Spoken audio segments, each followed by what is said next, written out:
right. Well, hi, everybody. I'm so glad to get to be with you and are delighted to be here. I'm going to open us in prayer, and then I'm going to turn it over to Julie. We're going to do some introductions. So the Lord be with you. And with thy spirit. With you. Let us pray. God, thank you for this day and for this class of people who have come together to engage art and scripture, and the places where those intersect in books like Lamentation. We ask that you would use that intersection to open our hearts, that we could love you more faithfully and serve you in the world. We pray these things in Jesus' name. Amen. Amen. Amen. All right. Well, hi. Julie, do you want to begin our intros and talking a little bit about who we are? Sure, but there might be a lot of people that don't know who I am or why I'm doing this. Would you like me to just handle that? That's what I was thinking. Yeah. Okay. So I'm Julie Smith, and some of y'all might know me from the Enneagram group, but the good news for you is I'm just like a regular person like you all with no secret scriptural knowledge. But what I do have to offer is a passion. I was recently writing an essay for some coursework I'm doing, and it took me back to my childhood. And I remember being like 9 years old and walking around in the backyard and just loving God. And I have no idea why. Like, my family is lovely, but not terribly religious. And so what I have to offer this morning is poetry has ended up being a real form of spiritual transformation for me. And I think all of us, most of us, I don't know everyone on this call, but by and large, our culture is very head oriented. We like to think and we like to analyze. And so part of my journey towards embracing a depth of God has been not disliking my head. It's gotten me a lot of good things in using the mind, but also moving into different ways of knowing. And I have found poetry to be very, very useful in that journey for me. And I like it because it starts with language, which is my favorite thing. So I don't know how many of you all have been here before. I have quite big shoes to fill. I very much enjoyed the T.S. Eliot recording, and the whole idea of his conversion is so inspiring and uplifting. And I loved the way Sarah kind of framed Psalm 51 as sort of a biography, a little bit, of which we all know bits and pieces. And T.S. Eliot's poetry is kind of a biography of his life. And I would say conversion for me is not a one time, but it's a conversion to what I know of God now. And then there's usually a pause, and then more often than I like to admit, some resistance. And then there's a conversion to the next thing. And so there's kind of if you picture a trapeze, there's a swinging and I know God and I'm having this wonderful, open, loving feeling, and then it dissipates. And then there's a next trapeze. And so I think T.S. Eliot's poetry, which I have studied, I think kind of shows conversion to deeper and deeper ways of knowing. And then Emily Dickinson, I was telling Dixon Kinser, I was recalled that a long, long time ago in New Orleans, in my little all-girls high school, my senior thesis paper was comparing Robert Frost to Emily Dickinson. So I appreciated her and have been to her house. And one thing that strikes me is because of the time of her writing, the fact that she was a woman, and I think it's hard for us to picture now what the role of women was like in that society. And again, hers was kind of a biography, and that was more God is hidden. And I think it's both true that God is ever present and always hidden to us. I think that's part of what I like to call Earth School. So there's sort of a knowing and a not knowing. So today we're going to do a little different journey. And in a minute, I'm going to get Dixon to do, actually, you know what, Dixon, why don't you let me do it? Because that will be less awkward. Is that okay? Yeah. Okay, I have them. So I'm going to introduce you to something much less scholarly. And he's a living poet named Mark Nepo. I don't know if anyone's heard of him. And some people have. And I have done a bit of research. There's not as much scholarly work. And so what I want to invite you today is to just open in sort of a Lectio Divina way, and we're going to do that. So I do have a few slides. It's so awkward. I'm probably going to go through them. I hate not seeing you, but I don't know how to keep myself on task, and I want to be sure Dixon gets plenty of time. So here is Mark Nepo.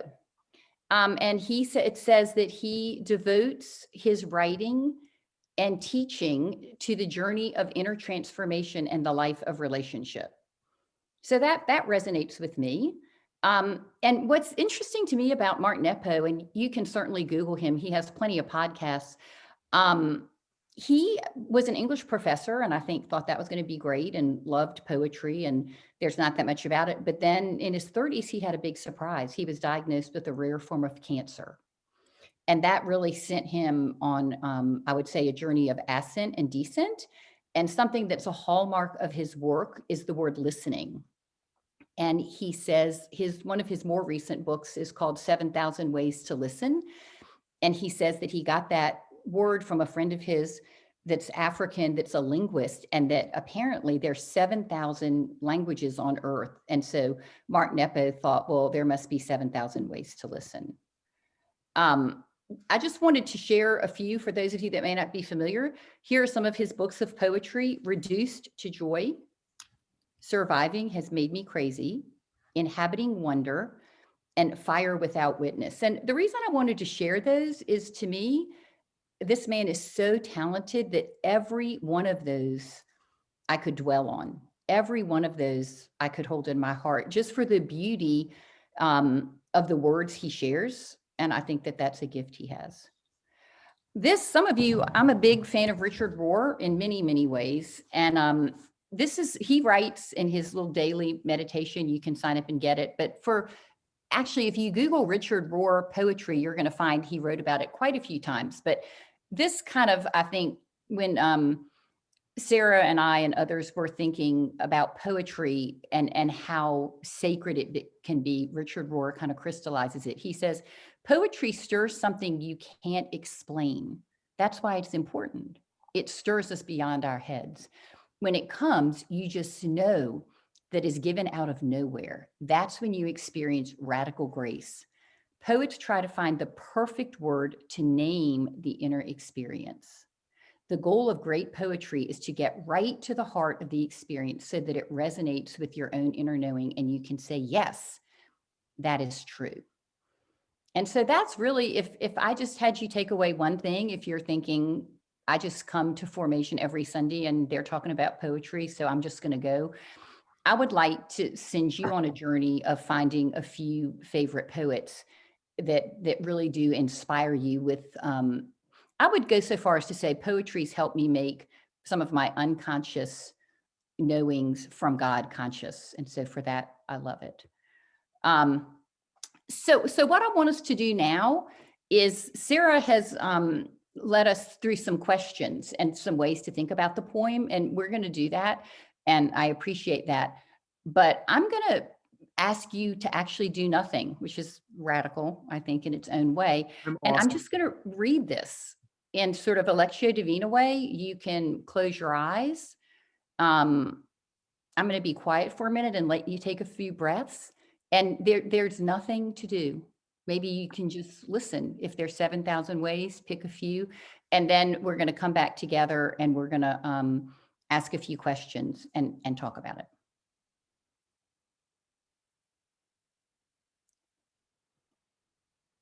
This is called Yes, We Can Talk.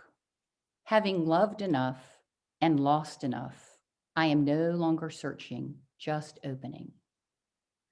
No longer trying to make sense of pain, but trying to be a soft and sturdy home in which real things can land. These are the irritations that rub into a pearl. So we can talk a while, but then we must listen the way rocks listen to the sea. And we can churn at all that goes wrong, but then we must lay all distractions down and water every living seed. And yes, on nights like tonight, I too feel alone. But seldom do I face it squarely enough to see that it is a door into the endless breath that has no breather, into the surf that human shells call God.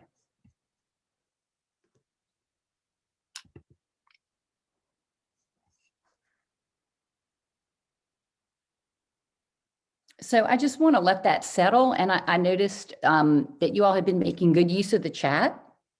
And so maybe since there's, a good number, just with no guidance and no questions, I'm no English teacher. If you just want to put a few things in the chat of anything that came up, what did you hear? What did you feel? What did you see?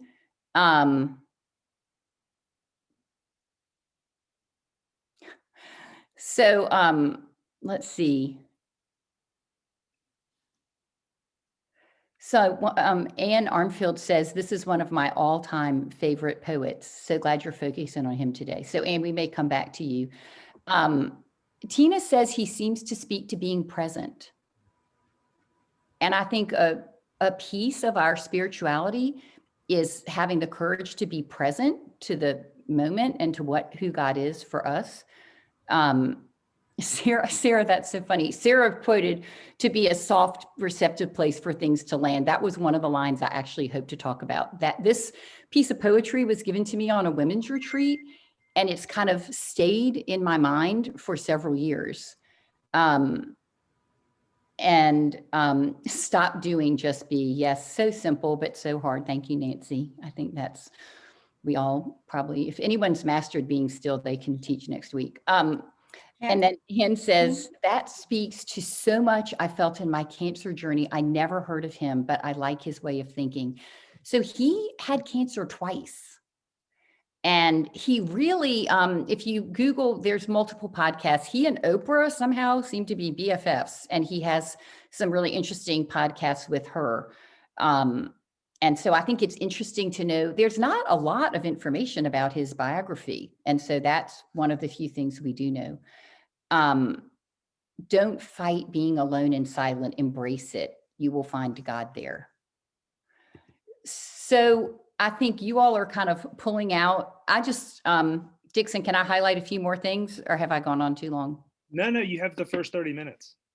Oh, wow. Well, then I can just, so I wanted to just give you just a little window into what I see. Hold on, I'm going to pull it up. I'm getting so Zoom savvy that I have it pulled up on my other computer so that I can see you and also refer back to the poem. This took me like 6 months to figure this out. I hope I'm not going to keep having to figure it out and that I'll just be sitting there with a book in my hand, but we'll see. So one thing I thought at the beginning, he said, having loved enough and lost enough, I'm no longer searching, just opening. So I found a parallel here to Psalm 51. And that might be a theological stretch, but he's given us just a little biography. And I appreciate he's not telling us more about himself than we need to bear, because I think a good poet is using their experience to help us turn toward ours. So we don't really need to know where he lives. Does he have a dog? How many kids? Where was he when he wrote this poem? I mean, those would be interesting, but there's a piece of poetry that brings things into one pointed awareness. And I think that's the gift that some of you mentioned about our culture being so fast paced. So he says, I'm no longer searching. And when I played with this, the second line starts with I am no longer searching. And for me, that sort of, most of us that are, halfway through life or so, we've had enough of I. We've had enough of the big I, the ego, the I that needs and wants and needs to be praised and needs. He says, I am no longer searching. And I picture that as him opening to the larger story and into the union of God, and that's been part of his journey. So he says, I'm no longer trying to make sense of pain. So we know enough. We know he's had pain, and we don't actually need to know that. I think if you're breathing, you've had pain. But I'm trying to be a soft and sturdy home in which things can land. For me, in my own multi-year reflection of this piece of poetry, I feel like he's moving out of his head. He's not trying and sense to me are very head oriented. And he's moving into what I call the three-centered awareness, the head, the heart, and the body, because he wants to be soft, which is, I think of in the heart, but he also wants to be sturdy. And you notice he could have, in poetry, I think it's interesting to see what's not there. So I already mentioned that in his bio. There's a lot that's not there. He didn't say strong. And I like to think of sort of a stance that helps us build both open community with each other and community towards more union with God is soft front, strong back. Hey, Julie, Yeah, can you throw the poem up again while you're talking about it? sure. I can. Here you go. Okay, there you go. So we're on no longer trying to make sense of pain, but trying to be soft and sturdy. How's that? But he's moving into an embodiedness, and he's kind of, I think, inviting us to multiple ways of knowing. So he shifts from there, and I don't know. I like it in the Bible when different priests point out that there's some humor. He stops this, and there's a one line. You see, there's just one sentence. These are the irritations that rub into a pearl. I feel a little sense of tongue in cheek there. You know, here we are talking about really deep things, and then he switches to the word irritation. And I see a little biblical imagery there. The pearl, I immediately, from my faith tradition of being a Christian, think of the pearl of great price. And that the idea of beauty. And later you'll see in the poem, he moves into the image of the ocean and the sea. And so if you've read this several times, I think of an oyster, and an oyster can both open and close. And so he's very gently leading us into juxtapositions. I've loved and I've lost. I'm opening and I'm closing. And the oyster, you know, as we know, has a shell that opens and closes. And I think that sentence, these are the irritations that rub into a pearl, he's talking about transformation. So he returns to, we can talk a while, but then we must listen. Talk, listen. They seem like opposites. We're either talking or we're listening. And I think he's inviting us to consider that maybe sometimes the union of the opposites is more true than landing in one or the other. And he goes on a little bit with, we can churn with all that goes wrong, but then we must lay our distractions down. And I like that visceral image. But if you go down to the last, yes, on nights like tonight, I too feel alone. One of you, I think it was Nancy Montgomery, put in the chat about, you know, picking up on that line. There's a union in his alone. He's saying, is there a way? Is it possible to be alone together? Like we've all know what it's like to be alone, and maybe sharing, maybe there's something to share. But he says, seldom do I face it squarely enough to see it as a door. And I think we've talked in some other classes, a door is a threshold. And if you look sort of symbolically, a door in the idea of transformation is moving from one level to another. And so I think if you go back to his image of becoming a pearl, he's talking here about life allowing him to draw ever closer to something, but we're still not sure. And so he calls it into the endless breath that has no breather. So there's breather in the surf that human shells call God. So I just want to highlight as we come back together, I think I can take this off and put you back on full view. I just want to highlight and then give you all just a couple minutes to, I think we can talk out loud for about 5 minutes, but all of the opposites, I was so struck. Loved, lost, talk, listen, search, open, soft, sturdy. And I just, more and more, as I go on with trying to know God, for me, when I go to one extreme or the other, I'm more living in the I. And I'm not really in that openness to God. And I'll just end, I've been really, some of y'all that have heard me talk before know that I'm a very, I won't say serious, I'll say very dedicated yoga practitioner. And part of that has been some breath work and some, you might call it meditation class. We call it breath class. So 45 minutes of paying attention to your breath. And one thing I've learned is that if you inhale, that's one feeling. And if you exhale, those are kind of opposites, and you have a pattern. And some people, the inhale might be easier, and others, the exhale might be easier. And I think it says, for me, it's the exhale, because I think I'm often looking out and trying to do things in the world, trying to be. The inhale is about receiving. And so I think it's an interesting metaphor of the breath as we breathe in and then we share back out. And when we're relaxed, that's as natural as the waves and the ocean, the image that he used coming in from the sea.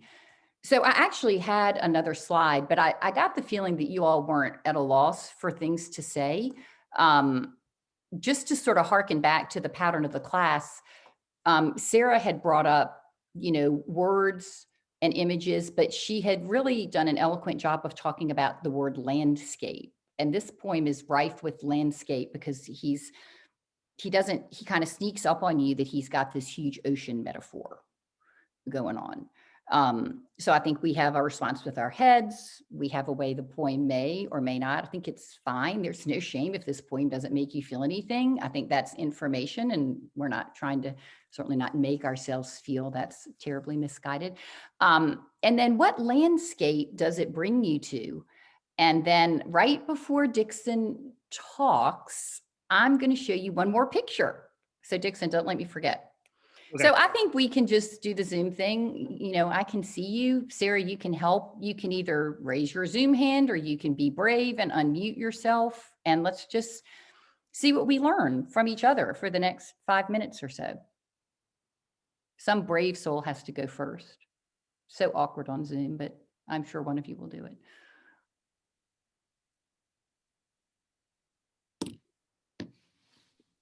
I kind of want to share something from the week I've had is doing the young adult small group, and we are doing a study of Martin Luther King Jr.'s essays. And the first section of essays is all about love and agape, which took us back to the class that Dixon did on when we were doing our Gospel According to Ted. We talked a little bit about agape, and it was about loving your enemies. And I think there's something in this poem about the call for the Christian to consider what it means when an enemy or just a person in your life comes to you with their pain, and they expect you to take it and do something with it, or to just like be affected by it. And I think Mark is trying to transform that thinking of it's not just about being a kind of punching bag for other people's pain, but being a receptive place for the space of you're not responsible for other people's pain, but you are called to be a witness to it.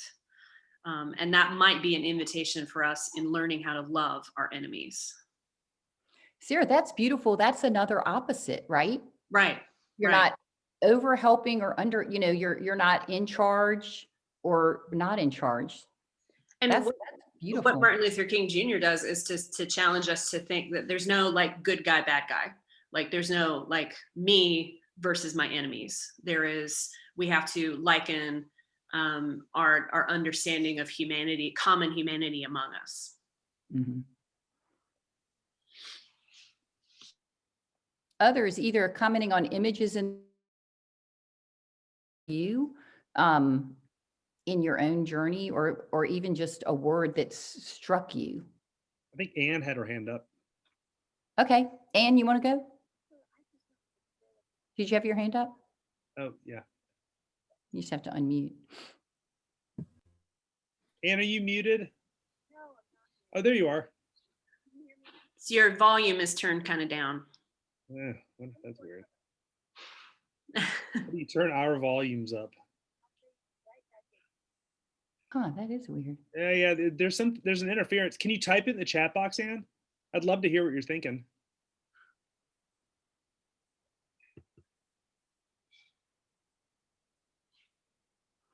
While Anne's typing, does anybody else have a hand up or an image or a word that struck you from either the conversation or the poem?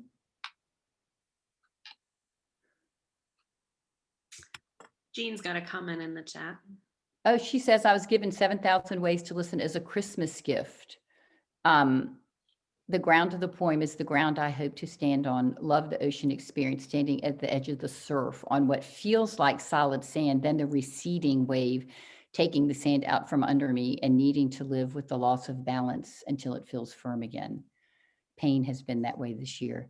That is brilliant. That's, Really I can't even add anything. That's so eloquent. And I love that you added to the image of the way that we've all stood at the beach, and that coming and going of the sand is another kind of juxtaposition. Thank you for typing that. super cool, Jean.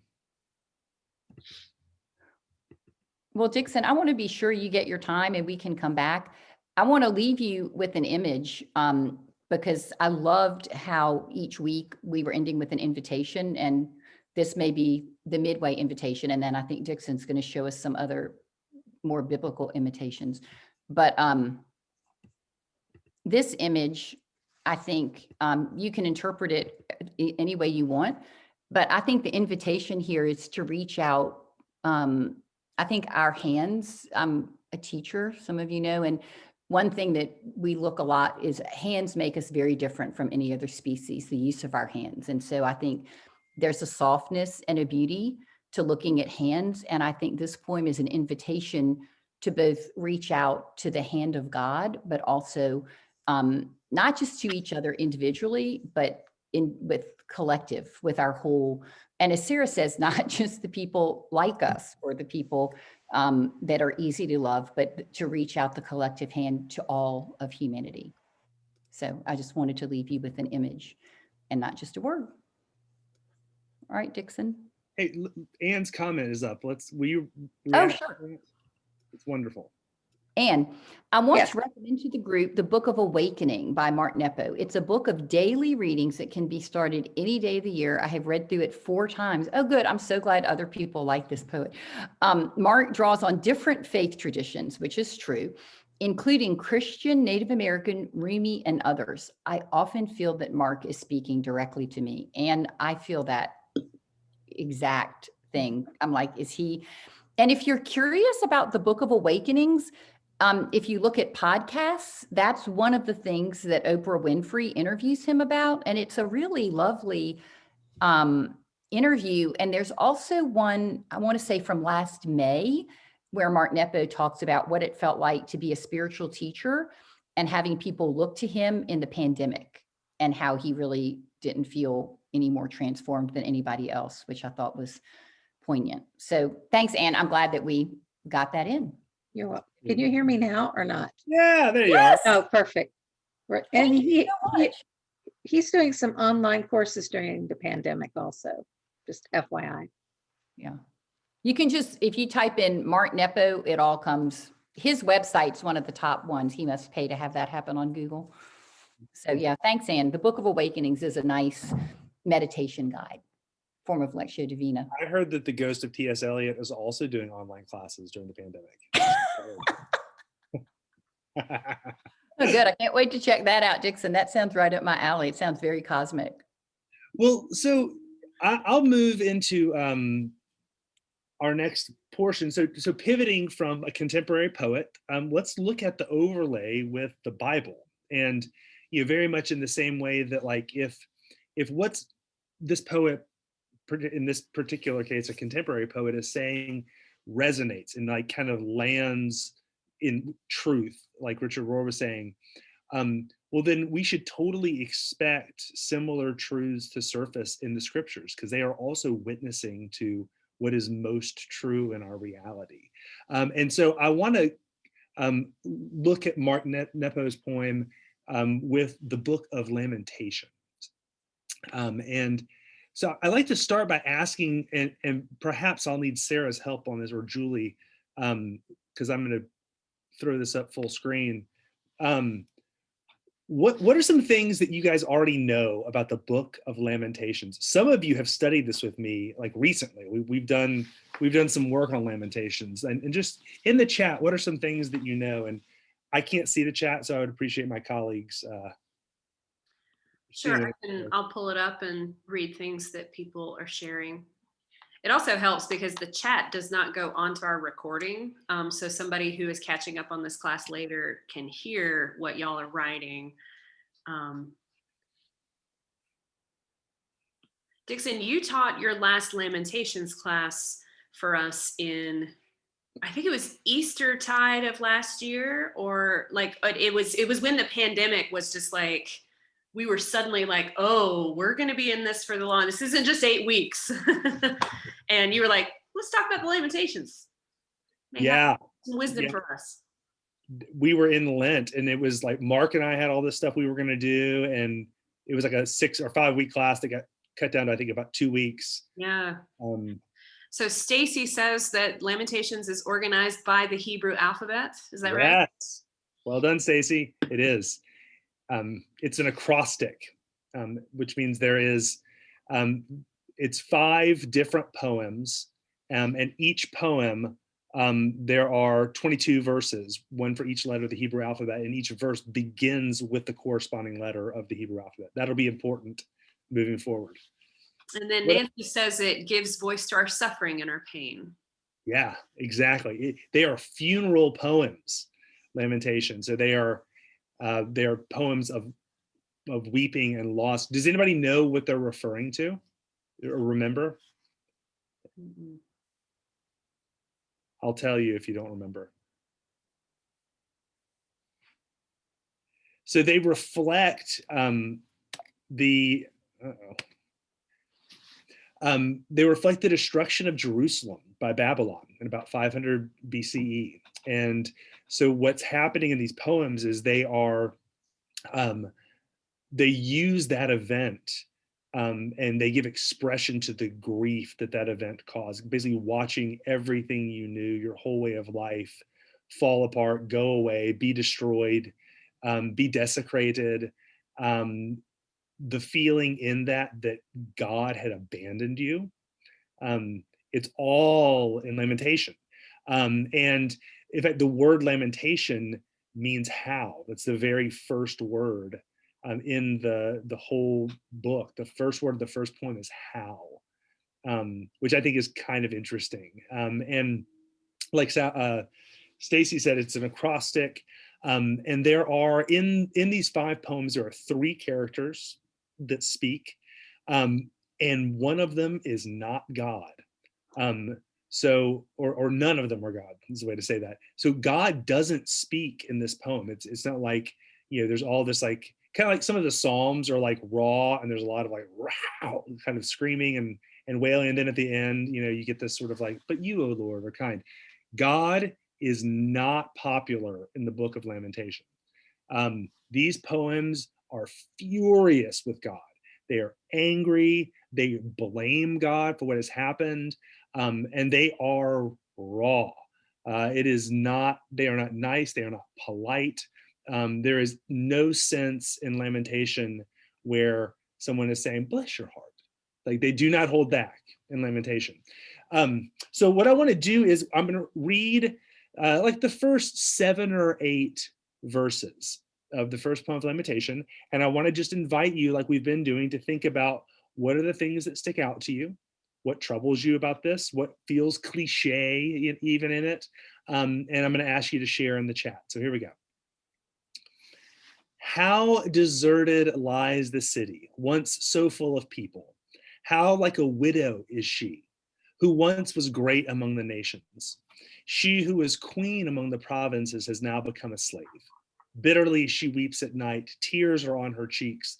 Among all her lovers, there is no one to comfort her. All her friends have betrayed her. They have become her enemies. After affliction and harsh labor, Judah has gone into exile. She dwells among the nations. She finds no resting place. All who pursue her have overtaken her in the midst of her distress. The roads to Zion mourn, and no one comes to her appointed festivals. All her gates are desolate, her priests groan, her young women grieve, and she is in bitter anguish. Oh, I just turned my video off. Oh, that's unfortunate. Hold on. There. You can't see the mouse when you're in this mode. And sometimes you make a mistake. Oh man. All right, there we go.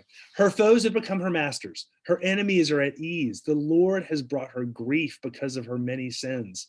Her children have gone into exile, captive before the foe. All the splendor has departed from daughter Zion. Her princes are like deer that find no pasture. In weakness, they have fled before the pursuer. In the days of her affliction and wandering, Jerusalem remembers all the treasures that were hers in days of old. When her people fell into enemy hands, there was no one to help her. Her enemies looked at her and laughed at her destruction. Jerusalem has sinned greatly, and so has become unclean. All who honored her despise her, for they have all seen her naked.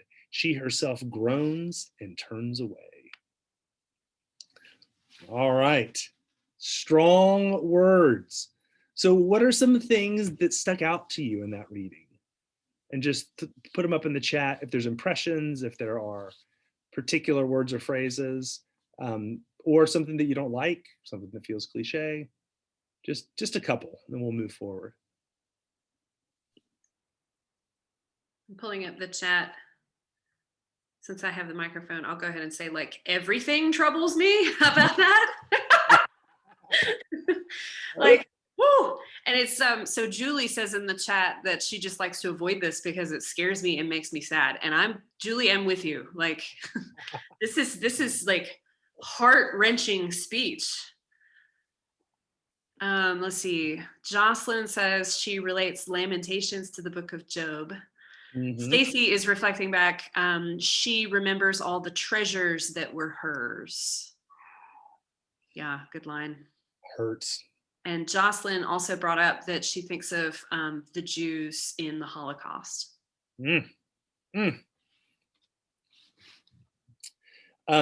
Yes, Lamentation is read in the synagogues on, I think it's Yom Kippur. They read the whole thing. Yeah, it's powerful. I've made some of you read the whole thing with me and you still haven't forgiven me. You wrote the 6th chapter because I made you stand up and read it one time. Okay, so now what I want to do is I want to go back and I want to revisit that language that's in there. But this time I want you to pay attention. What images does the writer use to describe Jerusalem? All right, so while we're reading, pay attention to how the writer describes a city. And what I'd like to do is try to catalog them. So for everyone you notice, jot it down and we'll catalog them in the chat afterward. And I think I'm gonna actually need to go back. Yes, I will. Okay, here we go. Here we go. How deserted lies the city, once so full of people. How like a widow is she, who once was great among the nations. She who was queen among the provinces has now become a slave.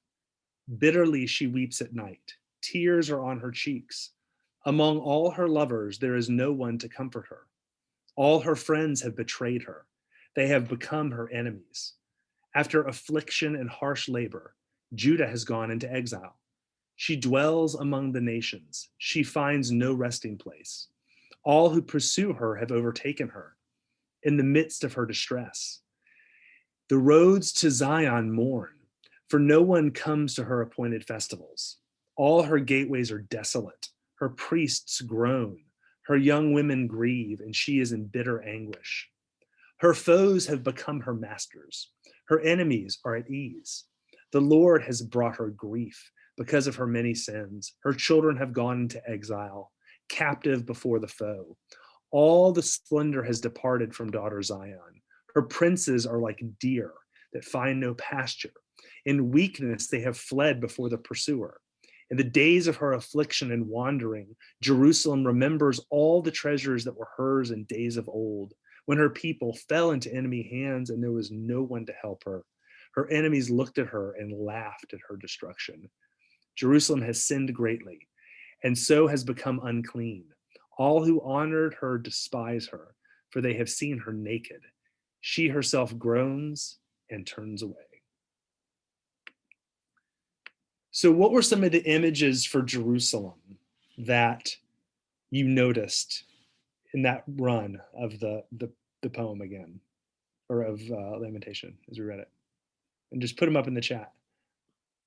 Linda put up the image of the city streets being empty, like the way that ours were early on in the pandemic. Oh, interesting. Yes. Thought that was really cool. A cool connection to make. Jocelyn says female, that the city of Jerusalem is likened to a woman. Mm-hmm.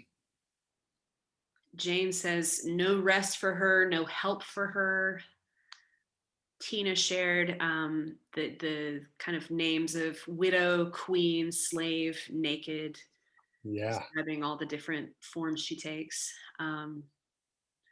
Stacy says she's like a former queen who is now conquered. And Jack, very similar to Tina, sort of lists some of the metaphors of widow, queen, slave, laughing stock, alone, and despised. Thanks, y'all. Yes, so good.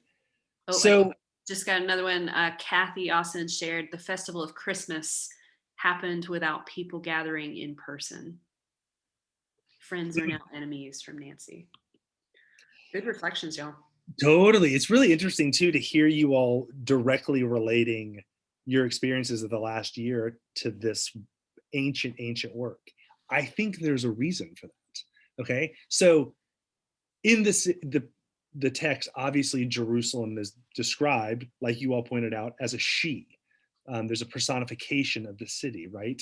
And like, it's not just one version of she. There's like, Jerusalem's described as a widow, like you said, as a slave, as a mother, as a princess, as a queen. You've got all these different images for Jerusalem, right? And so like you could ask questions about that, right? If you're like, well, if she's a queen, like who are her subjects? Or like, well, if she's a mother, who are her kids? And like, when do you think they were born? And like, how did she become pregnant if she's a city? Like, I don't know how that works. Like, I know a little bit about biology. I don't know. And then like, when did she lose her kids? And do you think she'll get them back, right? Like, of all these images, which one is it? How can a city be all of these things?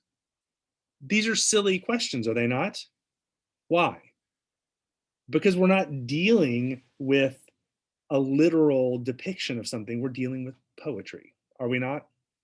Lamentation is written in poetry. You obviously and immediately see it when you step in, to this text. You start reading it, but that's really important, and I think it's one of the beautiful truths that Lamentation shows us, because the vehicle for expressing the grief and loss and trauma of Jerusalem's destruction, exile, but really kind of pain writ large, it's not like a newspaper description of what happened.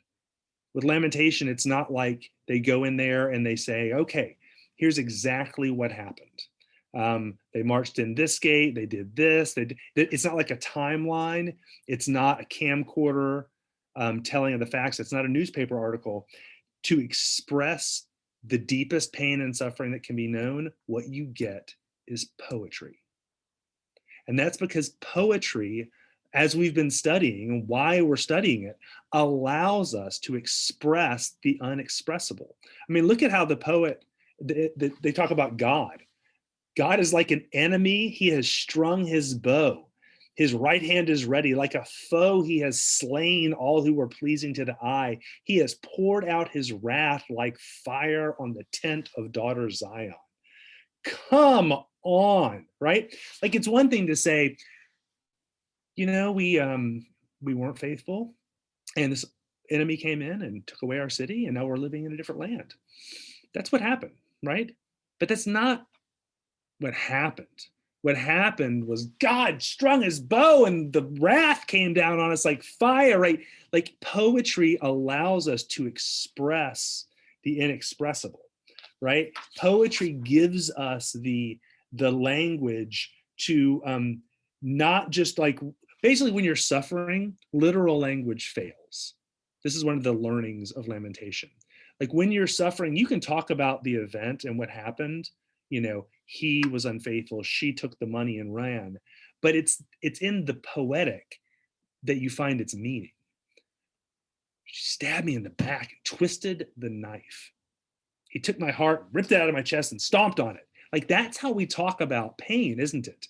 And that's one of the things about lamentation, is why it traffics in poetry, because the goal in suffering is not understanding, it's expression. It's not in knowing how it all works. It's in being able to get it out, to give it shape and form, right? This is why we love music. You know, I mean, this I had a whole thing where I was going to pull in a bunch of country songs. Nothing does this better than country music in terms of comedy. But also, this is where the blues comes from. Like this is where, in some cases, metal lives. Like their music is part of what gives our hearts a vehicle to express grief and pain. When you are hurting, it's not about knowing why, because that's not an answer. It's the how question. That's why Lamentations is about how. It's about, how could this happen? And that question really is like, can I give expression to this pain? Okay, I think I've overmade that point. And we already quoted Richard Rohr, so I'm not going to quote Richard Rohr again. So I want to show you something that is interesting about this. And Stacy alluded to this already, and then we're going to come back to Mark Nepo. Nepo, is it the saw? It's the, okay. It's the short E. So like Stacy alluded to, we've got these poems in Lamentation, and they're an acrostic. And you've got in them, there's 5 of them, 22 verses in each one. And the first verse begins with the first letter of the corresponding letter in the Hebrew alphabet. So you can see here, the first one is Aleph over there. And then if you go to the first line of Lamentation, remember Hebrew reads right to left. Way over there, you see a little Aleph, right, for how. Okay, and the same happens for the next one. You've got Bet shows up, and there's Bet. All right, so basically what happens in this poem, and we spent a lot of time with this in the class, is you've got 5 poems. The first 2 are 22 verses. The last 2 are 22 verses. But the third chapter is 66 verses. And those verses, they run in triplicate for the corresponding letter of the Hebrew alphabet. So the first 3 verses of the third poem of Lamentation, it's Aleph, Aleph, Aleph, Bet, Bet, Bet, Gimel, Gimel, Gimel. Like you get and it's basically showing how there's this crescendo. There's this movement, this meta movement in the structure of this ancient book about how grief works. Because it starts with this sort of growing, chapters 1 and 2, they're feeling it, they're getting angry. And then basically this third character comes in and just lets God have it. Aleph, Aleph, Aleph, Bet, Bet, Bet, Gimel, Gimel, Gimel. And then the 4th chapter, the 4th poem, we're back to Aleph, Bet, Gimel, okay? Basically, and it starts with how the gold has lost its luster. The fine gold become dull. The sacred gems are scattered at every corner. You know what the poet's doing with this language? This is the language of the morning after. This is what happens after you threw the fit, you screamed until you had nothing left. This is what happens when you've let God have it. And then it's how the gold has lost its luster. And I want to show you a picture of what I think this looks like from a movie you might be familiar with.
I guess there just aren't enough rocks.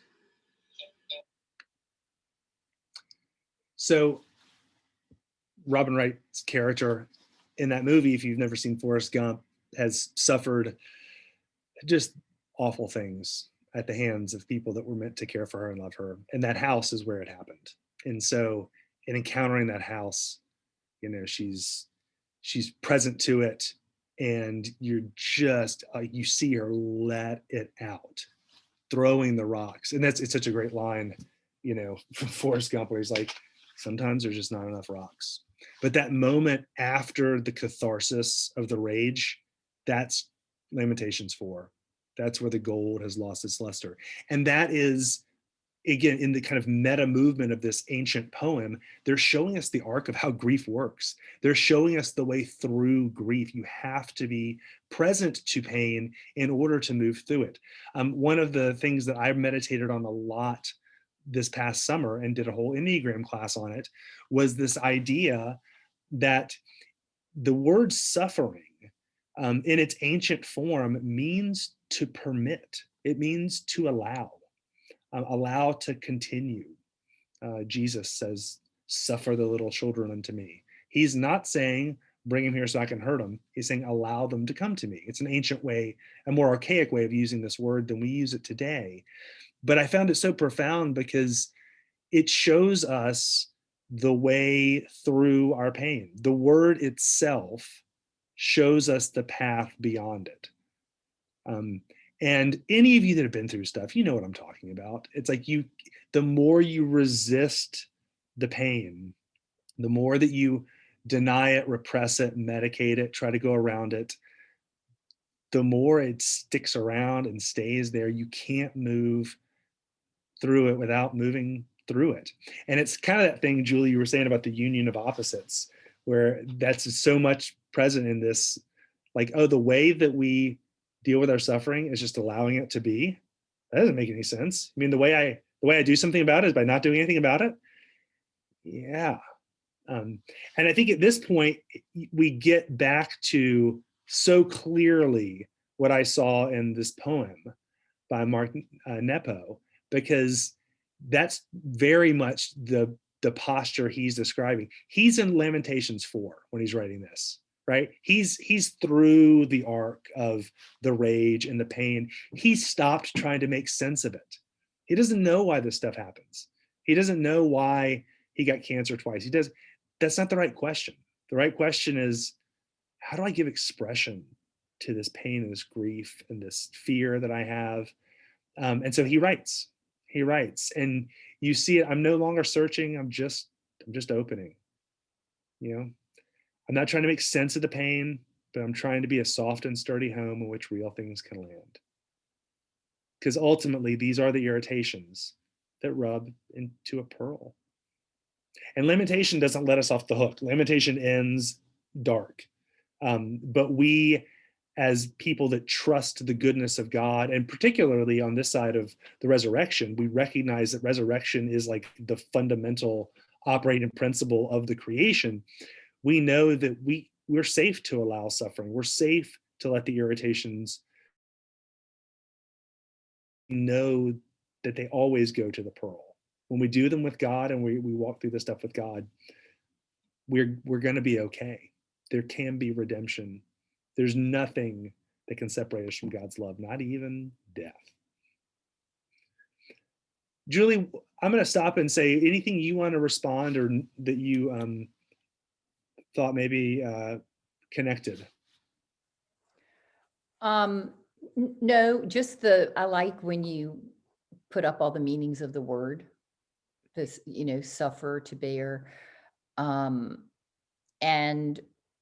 I was actually recently in a class I was taking on contemplative listening. We were kind of unpacking what we fear most, or, you know, what it is. And I got an interesting answer from Julian of Norwich, which, you know, some of you all I kind of consider her one of my soul companions, but she lived in terrible times. I mean, I'm not to minimize the pandemic, but hers sounds really, I'll read you a little passage next week. And we're not going to talk about June of Norwich, but anyway, what I took away from the time she lived in and the woman she was, and the fact that she was a woman, and I think that was challenging at that time, was that we suffer because we don't realize that we're already in union with God. And that I think when Dixon refers, especially to N.T. Wright, that heaven isn't a place we're going, that, you know, the kingdom of God is here. And I just wonder how we remember that we're already safe, even in our suffering. It's not my planning is more to run away, like, well, let me see, what can I do to not suffer? But that's not what's on offer here. So I just think that's an interesting, I'm not going to call it a riddle, but a deep question for our community, is helping us to stay sort of knowing that it's hard to feel. I think the hiddenness of God, Sarah, from Emily Dickinson, it often feels more hidden here than we would like. And so I cherish the moments when it's not. And I think you're right, Dixon. Sometimes at the end of a little emotional tantrum, you get to that still point. And I think Mark Nepo kind of, Lamentations doesn't, but I think there's some other places in the Bible that it does. So, you know, I'll end on, there is a place of quiet where we do feel that presence of God. Yeah. Sarah, I don't want to, we're out at time. And so let me just conclude with a little bit of a charge to send people out with. And then if folks want to stick around for a couple of minutes, we can have some more reflection and conversation. The questions that I was going to offer people to think about are, is there anything that you need to lament? Oh, looks like I did them as a thing. You know, when I ask this, I think frequently when we teach this text, but you know, if lamentation is, you know, the way that we move through our pain, is there anything that you need to just grieve? You're afraid to grieve it, you're running from it, you're scared of it, don't be. So consider, is there something that you need to lament? Similarly, is there anywhere that you're resisting suffering instead of allowing it? It's kind of a similar question, but you know, just reflect. You know, that sometimes it helps me. I'm like, oh, I'm putting like an incredible amount of energy into avoiding this feeling, or avoiding this reality. Just part of my pathology, but it's something that can be true in all of us. And then depending on where you are, I wanted to offer, you know, are you open to maybe, if you're feeling that, writing your own lament? If there's something you need to lament or a place you're resisting, maybe one of the paths through is writing your lament. I mean, I think the fact that the place of one of the deepest expressions of grief, pain, and trauma in the scriptures is poetry. Like, we have to recognize the value and benefit of this unique medium and art form. So you don't have to be good at it, and nobody has to see it. Take a crack at it. That could be a helpful way to walk out of the other side of this. So with that said, y'all go in peace and lament where you need to lament, but always trust that even the greatest irritations, God can take and bring pearls from. Amen.